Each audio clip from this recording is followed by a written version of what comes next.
and beauty products may not always be beneficial. It can be seen as a superficial way of pandering to women and promoting feminist values for the sole purpose of increasing sales and profit, which may not be an accurate presentation of what feminism is truly about.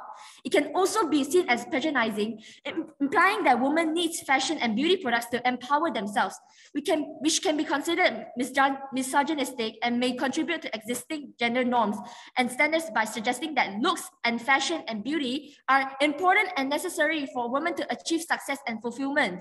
The government has given no real-life examples or any statistics to back their points, so it is all just an assumption. According to your second speaker, they have said that our first speaker has made no sense whatsoever. But we are not only talking about men, we are talking about all genders in general. If makeup is only being promoted to females, what about the other genders? The government has stated that men can be feminists too, but it does not relate to the fact that men are afraid to try fashion and beauty products. And no proof was given from the second speaker as well. They are just proving what they think, hence not trustable. This leads to my point. This House does not support the inclusion of feminist narratives in advertisement of fashion and beauty products because feminism shouldn't be capitalized. So many brands like L'Oreal, Paris have made millions on their insecurities marketing under the guise of empowerment. Selling products using feminism can create the impression that the company is using feminism only as a way to appeal to customers and gain profits rather than actually being committed to promoting equality and women's rights. Additionally, it can create a narrow association between feminism and specific products rather than seeing it as a broader movement accepted. So then on your side of the house, how do you promote inclusivity then, since you're saying that accusing our side of the house not fighting for this? I will be saying that later on. Lastly, it can lead to the objectification and sexualization of women, which is counter to what feminism aims to achieve. So, using feminism to sell products can be seen as misleading and harmful. According to a study by Global Data, a market intelligence agency and data and analytics company, 52% of global beauty and personal care companies have leveraged on women's empowerment and feminist narratives in their marketing, advertising, and products placement. Additionally, 57% of global fashion and apparel companies have used similar strategies to appeal to their female customers.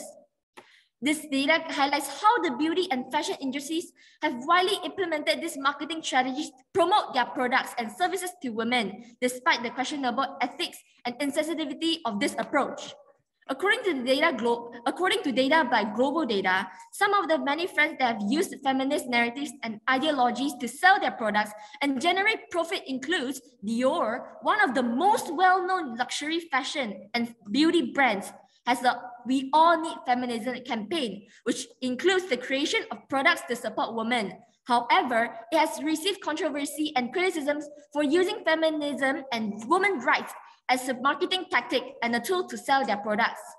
I hope this answers your POI. And this is exactly why this House does not support the inclusion of feminist narratives and advertisements of fashion and beauty products. Thank you.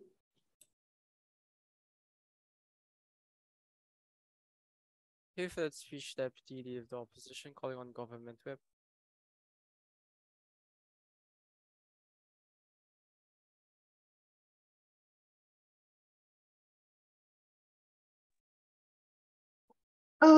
Okay. May I ask if I am audible? Yes, you are. Okay.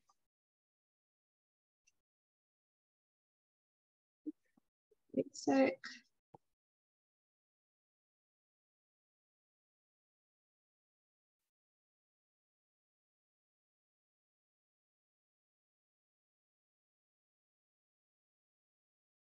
Okay. Annabelle, Gulf, wait. Yeah, Gulf, wait. I'll be taking my POIs after my strategical callouts and my responses. So you just give me a cue verbal POI verbally, and I'll take your POI when I want to. So please don't badger. Okay. I'll start my speech in 3, 2, 1. Panel 3, 2 things I'm going to do my speech today. Firstly, I'll provide you some strategical call outs and responses. Then I'll give you my clashes and tell us why you win this debate, right? Firstly, on strategical call outs, we'd like to point out the irrelevance that they have provided us with their case in this debate.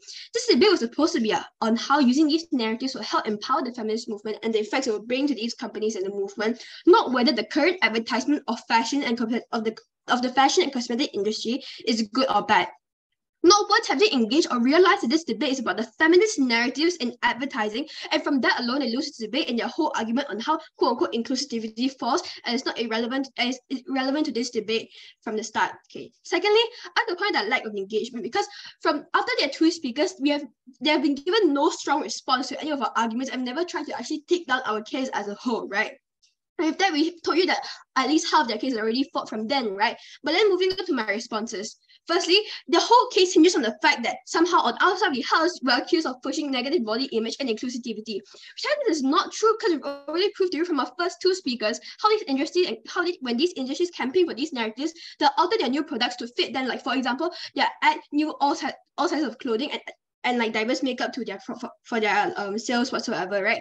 And even so, even if you don't buy this, we tell you that how they have not proved how inclusivity actually this inclusivity that they want to push on their side of the house happens on their side. But in fact, we say it's better on our side of the house when these industries on our side of the house are more changing and progressive, meaning they're more willing to take change from society into what society, like what these movements are fitting for, meaning that we're more changing, meaning that we fit these positive movements like feminism where they promote positive body images in everyone. And we say they flip their argument because inclusivity is worse on their side of the house when they still use the traditional model when they hinge on toxic beauty standards. They've never once proven to us, even in their POI, on how then on their side of the house they can have more inclusivity. With that, their whole case falls. Clashes then, but before that, any POIs? 3, 2, 1. Okay, great. Now, first, on my clash, okay? Clash of contribution for the feminist movement.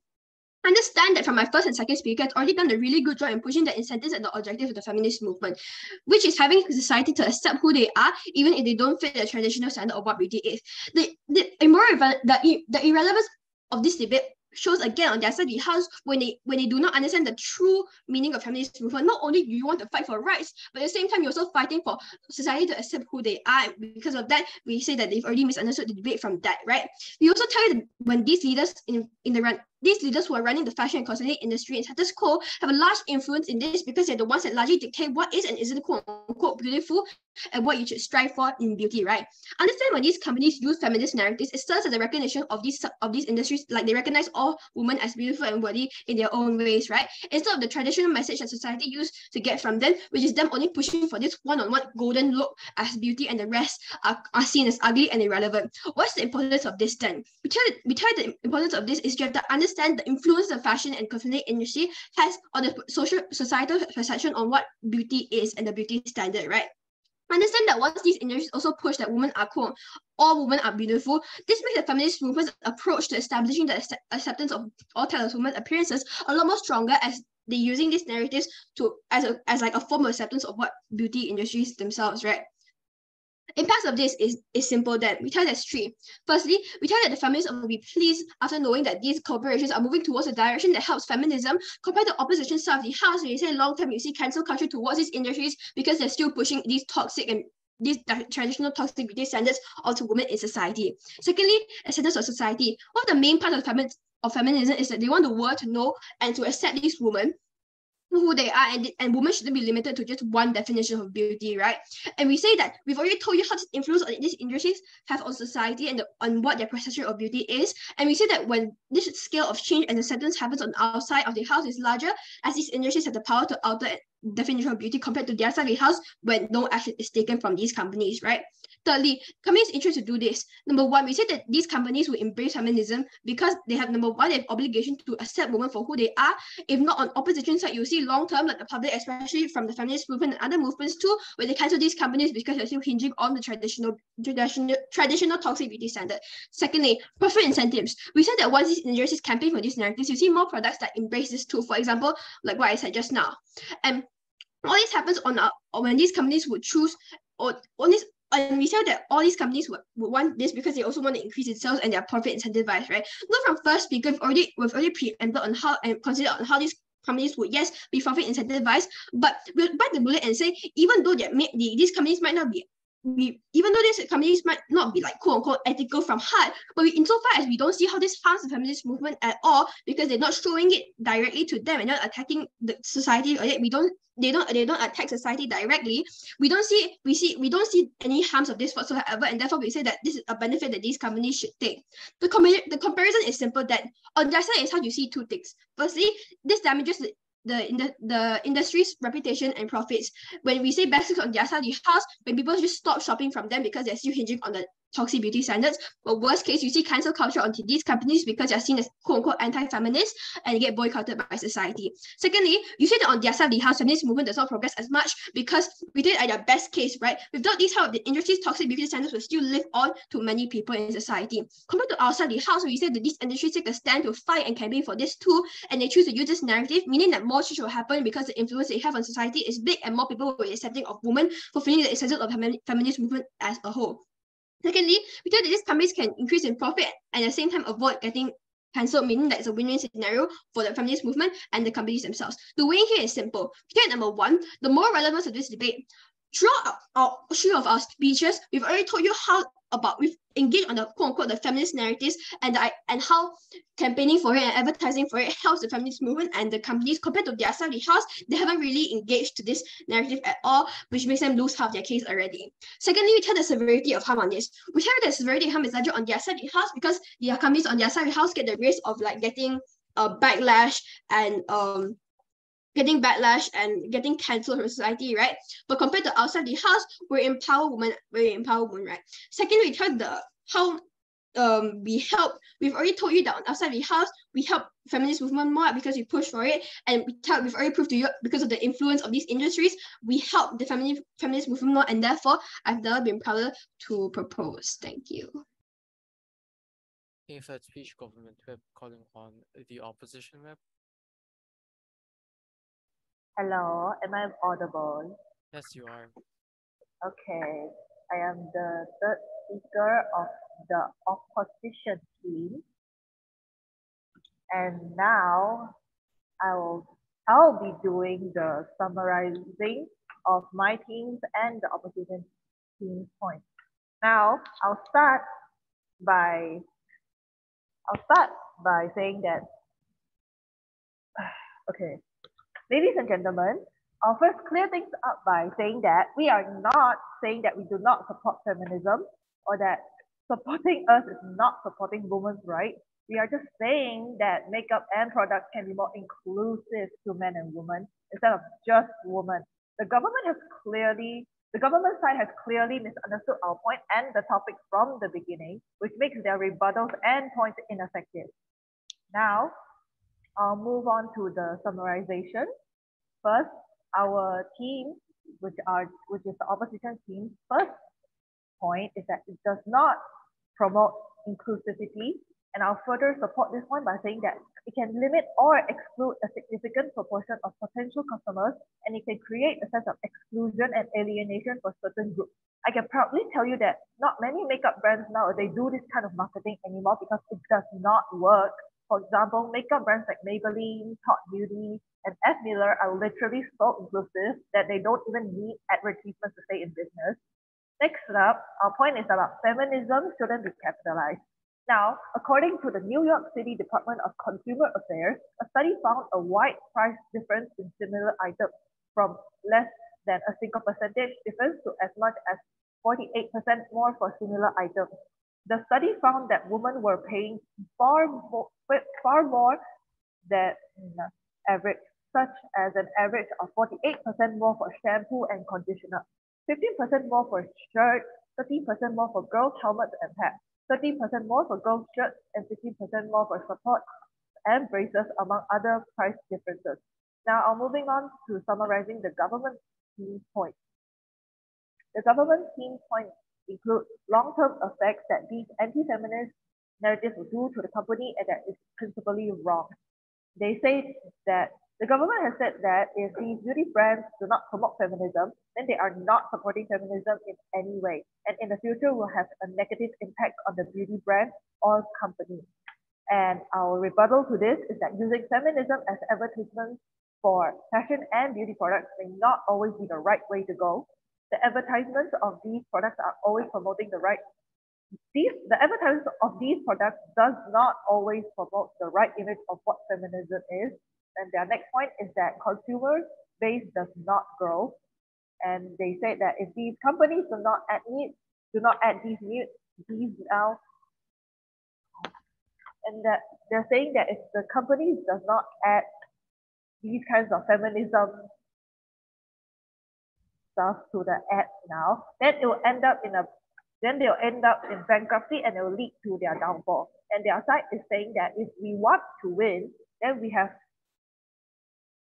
to support their points all together, which is weird. Anyway, and our rebuttal to that is that we have stated that men can be feminist too, but it does not relate to the fact that men are afraid to try fashion and beauty products, and that the second speaker still has no proof to any of their statements. And that will be the end of the third speaker from the opposition team. Thank you. Okay, for that speech, opposition, we're calling on the opposition reply.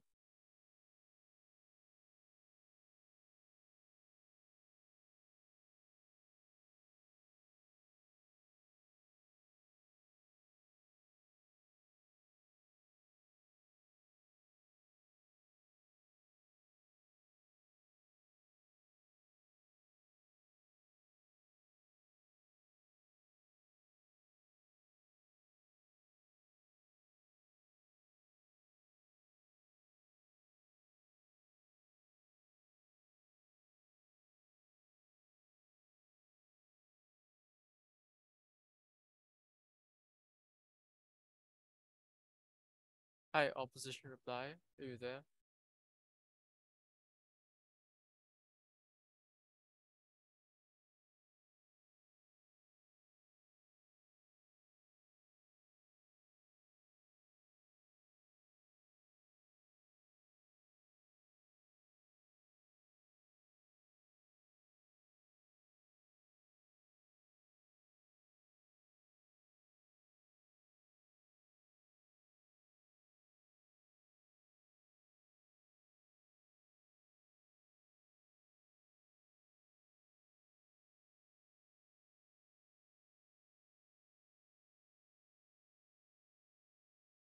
Hi, opposition reply. Yes, we're here.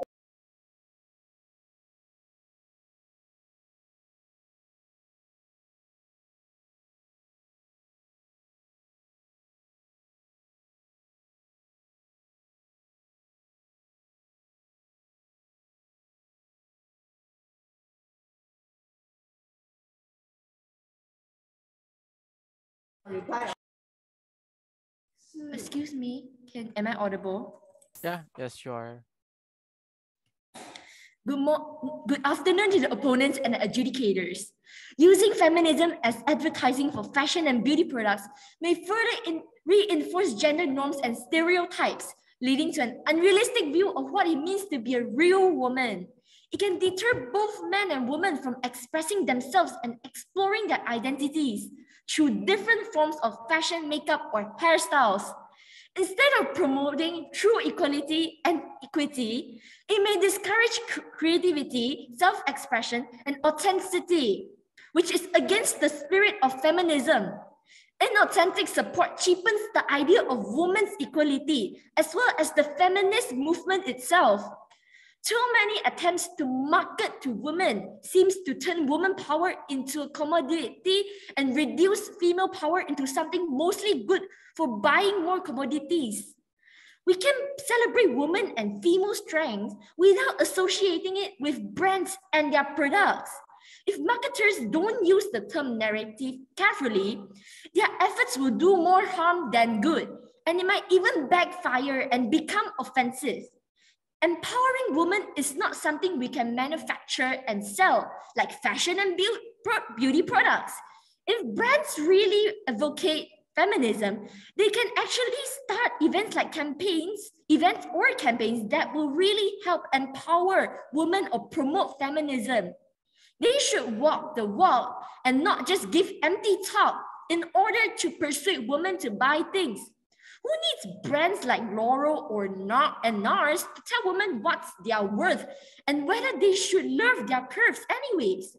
So before I rest my case, let me emphasize the fact that this house does not support the use of feminist narrative advertisements of fashion and beauty products. Thank you. Thank you for that speech opposition reply. Calling on the government reply. Okay, she, her pronouns, she's saying no POIs because reply speech. I'll start my speech in 3, 2, 1. Two things I'm going to do in my speech today. First of all, give some strategic callouts, and then second of all, talk about how we win on both government's metric and opposition's metric. So to start with my strategic callouts, I'm going to call out their irrelevant material of how they fight in their LO speech that men can wear makeup too, and then they cite several internet sources to like concrete their belief. However, I say that this is extremely irrelevant to the debate, and the Gov side is left unclear as to why this means that companies just can't advertise for feminist narratives. My DPM has already pointed out that feminist narratives are applicable to all genders. If I tell you that you are worth something and that you are beautiful no matter what, does it matter if you are a man or a woman? I'm still going to be like, oh, hey, I'm worth something, even if I'm a man and someone tells me that like I'm worthy of like love or whatever, right? Second of all, I'm going to call out their like push for like quote unquote proof, because their DLL speech was very focused on how we didn't manage to cite our sources in our speeches and how that means our analysis is not quote unquote trustworthy. However, we think that opposition has misunderstood that debates are not hinged on citing your sources, but rather the ability to prove your arguments based on logical analysis and probable outcomes. So yes, actually, assumptions in debates are perfectly fine, provided we give the proper backing to show why something would happen, which is exactly what we did. Third of all, I'm going to call out their like extreme lack of engagement. Like my whip said, opposition just completely fails to like engage or fight or try and win on our metric of the debate. That being which side just to further feminism as a movement, right? Also, I would like to call out their unfulfilled burden, as their burden in this debate was to prove that their side manages to help the feminist movement principally, or that their companies on their side managed to grow larger, which was the practical argument of this debate. We tell you that they have failed to prove either one of these burdens and thus have not completed their goal in this debate and have lost from the very get-go, right? Lastly, I'm going to call out their complete lack of counterfactual. Their whip says that these companies aren't going to be like anti-feminist, but if they don't want them to like spread these feminist narratives at all, and they're also not going to be anti-feminist either, then what are these ads going to push for? Like, bro, these like companies aren't Switzerland in World War II. Like, they contribute massively to how society views women and how like society views their like beauty standards, right? They can't just remain a neutral party and like just not say anything on feminism at all. Now, to talk about how we win on both metrics on both sides of the house, right? Government's metric of which side furthers the feminist movement better. I think we managed to successfully prove that these companies will be able to use their influence to strengthen the feminist movement by spreading these feminist narratives, right? This obviously means that we take the debate based on our metric of furthering the feminist movement, because we have proven that these companies spreading these like feminist narratives will help to derail like these anti-feminist ideologies in society. But on ops metric of like inclusivity and the amount of like people or genders partaking in like makeup or fashion, we also say that we win on that metric, because if op wants to push that so hard that like these ads will like disincentivize men from entering the beauty or fashion industry, we just simply say that that's not true. Because like my DPM said already, feminist narratives can apply to men too. Like, men can feel empowered through these ads also. I fail to understand why these ads are only going to apply to women, right? And also, even if you want to buy that their argument of de-incentivizing men entering the beauty or fashion industry is true, we say that we don't even care about this on government side, because the main stakeholders in this debate are obviously women and how they're going to be affected by the narratives in the fashion and beauty industry. We say that men are completely irrelevant to this debate, and it doesn't matter if we're not being inclusive of them anyways, because the stakeholder of this debate is not men. It's not the patriarchy. We're trying to help the feminist movement. We're not trying to like make sure that men are being like coddled and included, right? With that, I'll end my speech. Side Gov. If it's speech government whip, just a note, this is a silent round, so you will not be receiving an oral adjudication. You'll be finding the result either after the break is published or the tab is released. So you having said that, congratulations for finishing round 5. Both sides may cross the house. Just a reminder to opposition, could you indicate your speaking order in the chat before you leave? Please tell who was PM, reply, deputy, and whip. Hi, pardon? Am I not audible? Could I confirm with government if I You are. You are. all right. Opposite. Oh, sorry. I think I wasn't speaking directly to the microphone. Apologies. Could I ask opposition for their speaking order? So please, indicate, who was prime minister, who was LO until whip, as well as reply before you leave. Uh,